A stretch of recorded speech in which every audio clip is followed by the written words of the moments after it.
નમસ્કાર દર્શક મિત્રો, દ્વિજા એસ્ટ્રોલોજીની અંદર આપ સર્વનું હાર્દિક સ્વાગત છે. મકર રાશિ, જેમના અક્ષરો છે ખ અને જ.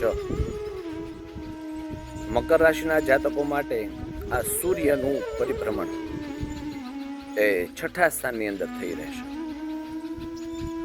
મિથુન રાશિની અંદર જે સૂર્ય ચાલી રહ્યો છે એ છઠ્ઠા સ્થાન ઉપરથી પરિભ્રમણ કરશે, જે સ્વાભાવિક રીતે એમના માટે આરોગ્યકારક તકલીફ ઊભી કરાવનાર બને.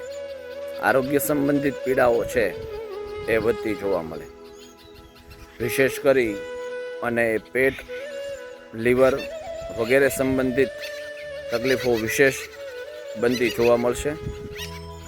12મા સ્થાન ઉપર સૂર્યની પૂર્ણ દ્રષ્ટિ છે, જે સ્વાભાવિક રીતે આત્મવિશ્વાસની અંદર ઉણપ ઉત્પન્ન કરનાર બનશે.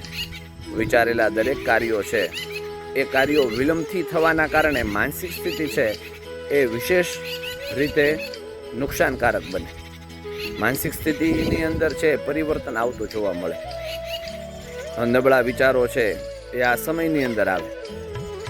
આ સમયની અંદર માનસિક સ્થિતિ જાળવવી સૌથી ઉત્તમ બની રહેશે.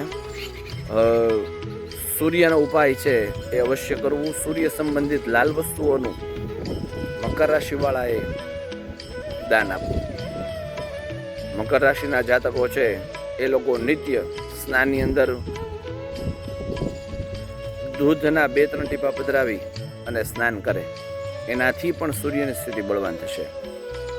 અને કોઈ વિશેષ સૂર્ય મંદિર હોય તો એ સૂર્ય મંદિરની અંદર જઈ ભગવાન સૂર્યનારાયણને લાલ અને સફેદ બંને પુષ્પ છે એ ભગવાનને અર્પણ કરવા.